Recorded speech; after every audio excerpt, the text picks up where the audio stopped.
नमस्कार दोस्तों, study IQ पर आप सभी का बहुत बहुत स्वागत है।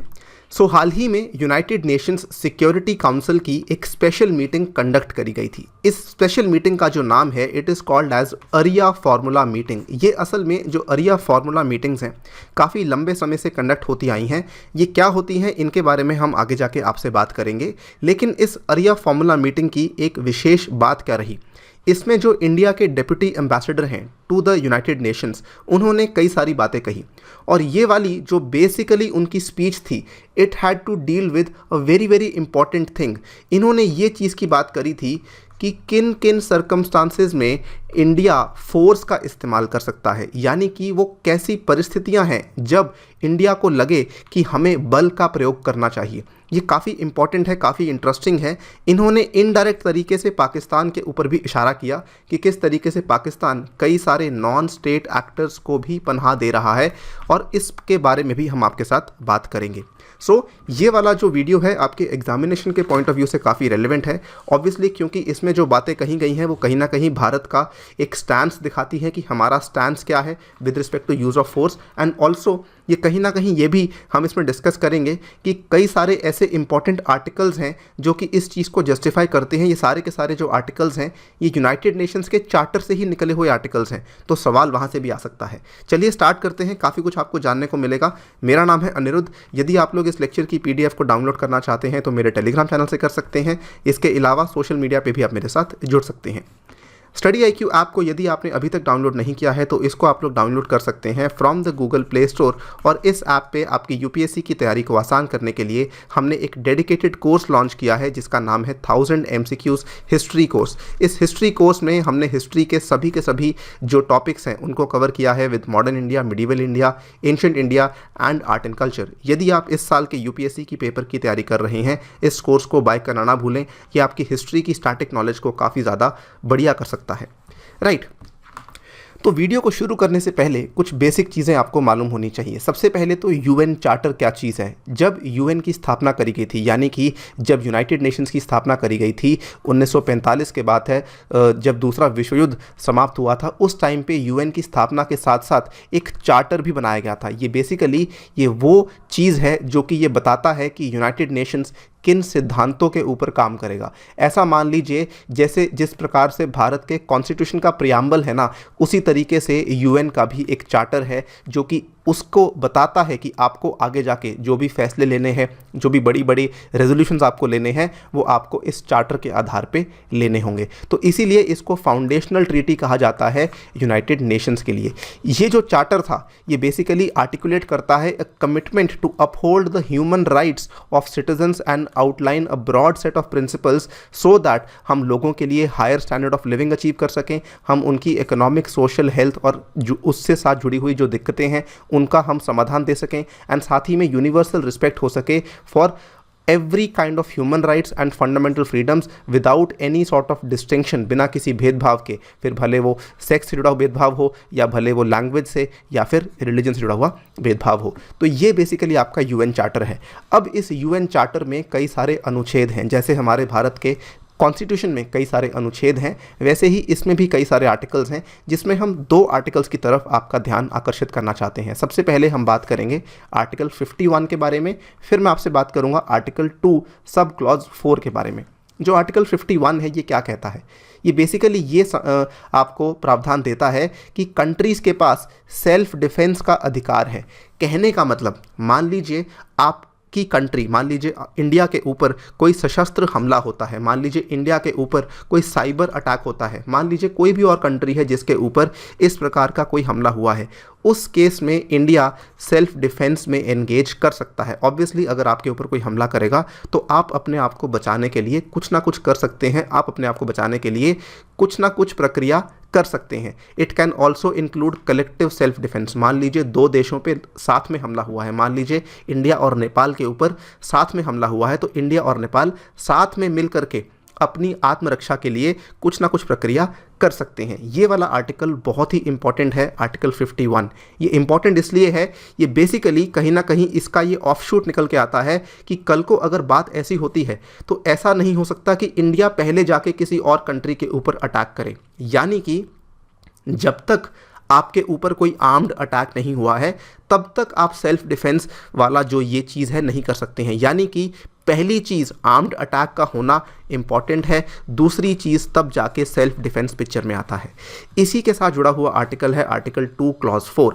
इसमें भी ऑलमोस्ट सिमिलर चीज़ कही गई है। इसमें कहा गया है कि जितने भी सदस्य हैं यूनाइटेड नेशंस के of the UN, they shall refrain in their international relations from the threat और use of force against the territorial integrity और political independence of any state. यानी कि जितना हो सकेगा आप ना तो किसी को डराएंगे, ना किसी को असल में किसी के खिलाफ बल का प्रयोग करेंगे, स्पेशली अगर वो दूसरी कंट्री की जो टेरिटोरियल इंटेग्रिटी है या उसकी जो पॉलिटिकल इंडिपेंडेंस है उसको हानि पहुंचा सकता है। तो दोनों के दोनों आर्टिकल्स बेसिकली डील करते हैं with the use of force and with the हम कह सकते हैं यूज़ ऑफ सेल्फ डिफेंस, कि किस किस केस में सेल्फ डिफेंस पॉसिबल है। और यूज़ ऑफ फोर्स तो डेफिनेटली मना किया गया है कि आप नहीं इस्तेमाल कर सकते हैं अनलेस ऑब्वियसली आपके ऊपर कोई आर्म्ड अटैक किया जाए। तो ये दो आर्टिकल्स को समझ लिया आपने। अब before we move forward and discuss की असल में जो मीटिंग थी वो वहाँ पे क्या कहा गया था, आपको समझना होगा कि असल में ये अरिया फार्मूला की जो मीटिंग्स हैं ये क्या होती हैं। अरिया फार्मूला की मीटिंग्स आज ही नहीं कई सालों से होती आई हैं। इस फार्मूला मीटिंग में बेसिकली जितने भी यूएनएससी के परमानेंट मेंबर्स हैं वो हिस्सा लेते हैं। लेकिन ध्यान रखने वाली बात क्या है कि ये एक इनफॉर्मल मीटिंग होती है, यानी कि जो आपकी परमानेंट मीटिंग्स होती हैं या फिर फॉर्मल मीटिंग्स होती हैं ये वैसी मीटिंग्स नहीं होती हैं। इसमें जो भी यूएनएससी के मेंबर्स होते हैं उस टाइम पे जो मेंबर्स होते हैं, आपको मालूम होगा यूएनएससी के 5 परमानेंट मेंबर्स होते हैं और इसके अलावा 10 नॉन परमानेंट मेंबर्स होते हैं जिनको कि 2 साल के टर्म के लिए इलेक्ट किया जाता है। आप यहाँ पे देख सकते हैं ये करंट लिस्ट है वो 10 नॉन परमानेंट मेंबर्स की। परमानेंट तो आपको मालूम होगा चाइना है, फ्रांस है, रशिया है, उसके बाद यूके है और यूएसए है। नॉन परमानेंट में फ़िलहाल इंडिया है और इंडिया का जो कार्यकाल था 2 साल का ये 1 जनवरी 2021 को शुरू हुआ था। तो 31 दिसंबर 2022 तक इंडिया इसका नॉन परमानेंट मेंबर रहने वाला है और इसीलिए इस अरिया फार्मूला मीटिंग में इंडिया ने भी भाग लिया था। ये जो मीटिंग है इन्हीं सदस्यों में से किसी एक सदस्य के द्वारा बुलाई जानी ज़रूरी है। इस बार की जो फार्मूला मीटिंग है ये बुलाई गई थी मैक्सिको के द्वारा और इसमें इंडिया ने भी हिस्सा लिया था। इस मीटिंग में कई सारी बातें होती हैं। इस बार की जो मीटिंग थी, जो इनफॉर्मल मीटिंग हुई थी, इसमें बातचीत हो रही थी सेल्फ डिफेंस के बारे में। इसीलिए मैंने आपको पहले आर्टिकल 51 और उसके बाद आर्टिकल 2/क्लॉज 4 के बारे में हमने आपको थोड़ा सा आइडिया पहले ही दे दिया है। अब जान लेते हैं कि इंडिया ने असल में इस मीटिंग में क्या कहा है। देखिए, जो इंडिया के डेप्यूटी परमानेंट रिप्रेजेंटेटिव है टू द यूएन जिनका नाम है के नागराज नायडू, इन्होंने बेसिकली ये कहा है कि कई सारे ऐसे नॉन स्टेट एक्टर्स हैं। नॉन स्टेट एक्टर्स से हम क्या समझते हैं? फॉर एग्जांपल कोई टेररिस्ट ऑर्गेनाइजेशन हो, बेसिकली कोई भी ऐसा ऑर्गेनाइजेशन जो कि डायरेक्टली किसी स्टेट के अंडर नहीं आता है, स्टेट के साथ संबंध नहीं रखता है। किसी भी एनजीओ को भी हम नॉन स्टेट एक्टर कह सकते हैं। लेकिन यहाँ पे इनका जो मतलब था वो basically he was dealing with the terrorist organisations, जो आतंकवादी समूह होते हैं, आतंकवादी संगठन होते हैं, उनके बारे में बातचीत कर रहे थे। इन्होंने कहा कि कोई भी ऐसा नॉन स्टेट एक्टर है जो कि such as the terrorist groups, they often attack the states from remote locations within other host states, कि ये काफ़ी बड़ी प्रॉब्लम बन चुकी है। यहाँ पर भी इन्होंने अप्रत्यक्ष रूप से पाकिस्तान की तरफ ही इशारा किया था। इनफैक्ट आगे जाके इन्होंने एग्जांपल्स भी दिए किस तरीके से पुलवामा अटैक हुआ, किस तरीके से पठानकोट का अटैक हुआ, इवन मुंबई अटैक जो 26/11 का हुआ था और जो 93 के ब्लास्ट हुए थे उनके बारे में भी इन्होंने बातचीत करी है। यहाँ पर इन्होंने सीधा पॉइंट की बात करी। इन्होंने यहाँ पे ये कहा कि ऐसे कौन से वो परिस्थितियाँ हैं जब भारत बल का प्रयोग कर सकता है और बल के प्रयोग को जस्टिफाई भी कर सकता है, हम इसको औचित्य समझते हैं। यहाँ पे इन्होंने कहा कि अब कई सारे ऐसे देश हैं जो कि इस चीज़ को मानने लग गए हैं कि we can use force against NNSA यानी कि नॉन स्टेट एक्टर, हम बल का प्रयोग कर सकते हैं अगर ये 3 चीज़ें होती हैं। पहली चीज़, अगर जो नॉन स्टेट एक्टर है वो बार बार अटैक कर रहा है और वो भी आर्म्ड अटैक्स कर रहा है, यानी कि रिपीटेडली आर्म्ड अटैक्स, सशस्त्र तरीके से हमला हो रहा है अगेंस्ट द स्टेट, इस केस में हम इस NSA के खिलाफ जो है बल का प्रयोग कर सकते हैं। दूसरी चीज़, मान लीजिए ये NSA जिस होस्ट स्टेट में वो NSA है, मान लीजिए वो वाली होस्ट स्टेट इस NSA की प्रॉब्लम को एड्रेस करने के लिए अनविलिंग है, वो इंटरेस्टेड नहीं है और जो भी वो थ्रेट पोज कर रहा है उसको भी एड्रेस करने के लिए अनविलिंग है, उस केस में भी हम इस NSA के खिलाफ या फिर हम इस होस्ट स्टेट के खिलाफ भी फोर्स का इस्तेमाल कर सकते हैं। इस एग्जाम्पल को समझिए। मान लीजिए पाकिस्तान की कंट्री है, पाकिस्तान के अंडर कोई टेररिस्ट ऑर्गेनाइजेशन है, लेट अस एज्यूम जैश ए मोहम्मद है। अब मान लीजिए जैश ए मोहम्मद को पाकिस्तान, जो प्रॉब्लम जैश ए मोहम्मद इंडिया के लिए खड़ी कर रहा है, हम सभी जानते हैं जैश ए मोहम्मद को पनाह दी हुई है पाकिस्तान ने।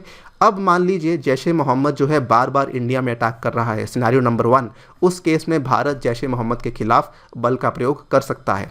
सिनेरियो नंबर 2, मान लीजिए पाकिस्तान के द्वारा जैश ए मोहम्मद की जो प्रॉब्लम है उसको ठीक करने के लिए कोई कदम नहीं उठाए जा रहे हैं, उस केस में भारत जो है वो जैश ए मोहम्मद के खिलाफ और पाकिस्तान के खिलाफ भी बल का प्रयोग कर सकता है।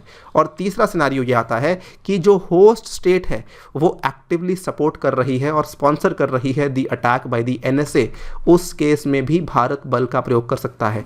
ये तीसरा सिनेरियो ये कहता है कि मान लीजिए पाकिस्तान किसी तरीके से जैश ए मोहम्मद को सपोर्ट कर रहा है, उस केस में इंडिया जैश ए मोहम्मद को तो और साथ में पाकिस्तान को भी अटैक कर सकता है। ये सारे के सारे वो सिनारियोज़ हैं जब इंडिया के द्वारा यूज़ ऑफ फोर्स जस्टिफाई किया जा सकता है। ठीक है, यहाँ पे इन्होंने एग्जाम्पल भी बताया। इन्होंने सीधा सीधा बोला कि ऐसा जो सपोर्ट टू NSAs है काफ़ी लंबे समय से चलता आ रहा है और इसमें कई सारी होस्ट स्टेट्स हैं जो कि इन NSAs को प्रोवाइड करती आ रही हैं support in the way of training, financing, intelligence या फिर weapons to logistics and recruitment facilitation, और ये काफ़ी कॉमन है। केवल इतना ही नहीं, अब ये वाला जो एग्जाम्पल है ये बेसिकली आप ऐसा मान लीजिए कि ये जो तीसरा वाला हमने आपको सिनेरियो बताया था उसी चीज़ को और ज़्यादा बेहतर डिस्क्राइब करने के लिए एग्जाम्पल दिया गया है। सिमिलरली अगर आप देखें जो दूसरा सिनेरियो हमने, जो पहला सिनेरियो आपको बताया गया था कि रिपीटेडली अटैक हो रहा है, तो ये वाला एग्जाम्पल भी इन्होंने बताया कि सबसे पहले जो 93 के मुंबई में बॉम्बिंग्स हुए, उसके बाद जो 26/11 में इनडिस्क्रिमिनेट फायरिंग हुई, उसके बाद जो पठानकोट और पुलवामा में जो कावर्डली अटैक्स करे गए, ये भी ये बताता है कि इंडिया रिपीटेडली टारगेट करी गई है बाय द सेम NSAs, जो कि अगेन जस्टिफाई करता है कि कल को अगर भारत यूज़ ऑफ फोर्स करता है तो वहाँ पर भारत के ऊपर सवाल नहीं उठाए जाने चाहिए, बिकॉज अब भारत के ऊपर रिपीटेडली अटैक्स हो चुके हैं और अब जो है जो होस्ट स्टेट है वो NSAs को सपोर्ट भी कर रहा है, राइट।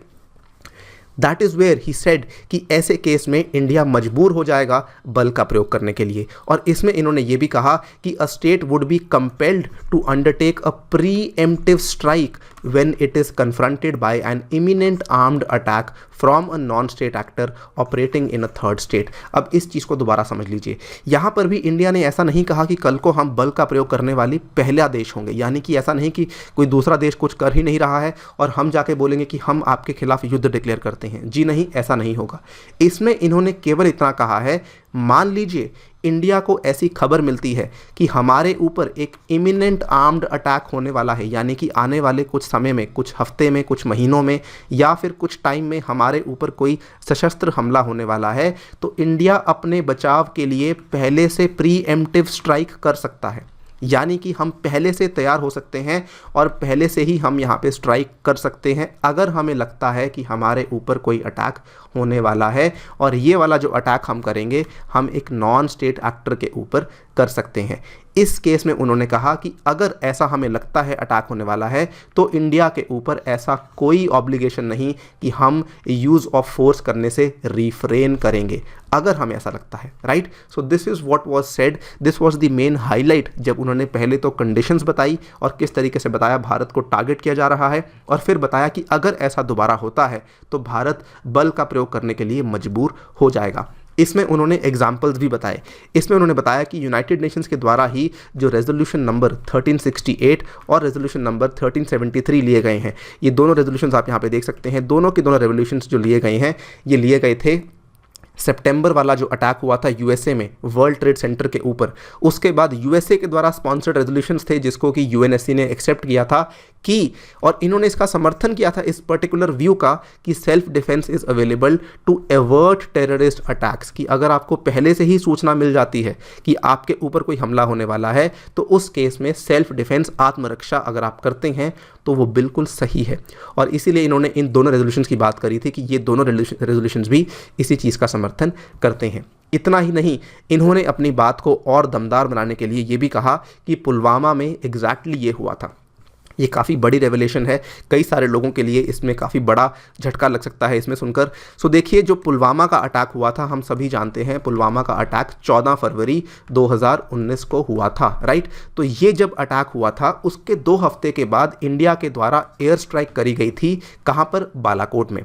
अब कई सारे लोग, इनफैक्ट कोई भी जो नॉर्मल इंसान था वो ये सोच रहा था कि जो 14 का हुआ उसके जवाब में भारत ने 26 को जवाब दिया है। जी नहीं, ऐसा असल में नहीं था, और ये चीज़ भारत को क्लियर करनी काफ़ी इंपॉर्टेंट भी थी। हुआ क्या था कि उस टाइम पे जो भारत के विदेश सचिव थे विजय गोखले जी, इन्होंने ये कहा कि हमें ऐसी सूचना मिली थी और ये हमारा जो इंटेलिजेंस थी, ये जासूसी थी, ये हमें ये बता रही थी कि जैश ए मोहम्मद एक और अटैक अटेम्प्ट कर रहा है भारत के ऊपर। जैश ए मोहम्मद के द्वारा कई सारे जो फिदायीन जिहादीज़ हैं इनको सहयोग मिला है और उनको ट्रेनिंग भी दी जा रही है सो दैट भारत में जाके वो एक और सुसाइड टेरर अटैक प्लान कर सकें। और इसी टेरर अटैक, क्योंकि हमें सूचना मिली कि ऐसा कुछ हो सकता है, तो इंडिया के द्वारा पाकिस्तान के बालाकोट में ये वाली स्ट्राइक करी गई थी। तो he has given the examples पहले भी कि भारत क्यों कर सकता है, और ये भी इन्होंने बताया कि भारत ये पहले कर भी चुका है, और इन्होंने रीजनिंग भी दी कि हम ऐसा आखिरकार कर क्यों रहे हैं, राइट। और फाइनली जाते जाते इन्होंने बताया कि जो आर्टिकल 51 है, जो कि बताता है, जिसके बारे में मैंने ऑलरेडी आपको बता दिया है कि सेल्फ डिफेंस क्या होता है और कब होना चाहिए, तो ये भी बताया कि आर्टिकल 51 भी इस चीज़ के सपोर्ट में है। इन्होंने बोला कि article 51 it is not confined to self defence in response to attacks by states only, कि अगर कोई नॉन स्टेट एक्टर भी आपके ऊपर अटैक करता है या फिर करने वाला है, उस केस में भी आप अपनी आत्मरक्षा के लिए तैयारी कर सकते हैं। सिमिलरली इन्होंने बताया कि आर्टिकल 2 सब क्लॉज 4 भी इस चीज़ को सपोर्ट करता है कि ऐसे केस में, मान लीजिए ऐसे केस कि हमारे ऊपर कोई हमला होने वाला है, the use of arms in legitimate self defence remains admitted and unimpaired, कि ये यहाँ पे बिल्कुल सही है, गलत नहीं है, वैध रूप से सही है। आर्टिकल भी सपोर्ट करता है, यूएन चार्टर सपोर्ट करता है। So this was the entire speech जो कि यहाँ पे नागराज नायडू द्वारा दी गई थी, और कई सारी इंपॉर्टेंट बातें इसमें करी गई हैं। ये वाला क्वेश्चन आपको प्रीलिम्स में और मेंस में भी आ सकता है कि यूज ऑफ फोर्स किस किस केस में जस्टिफाई होता है। इसी के साथ आपसे लेता हूं विदा। Thank you for listening, stay tuned and stay safe.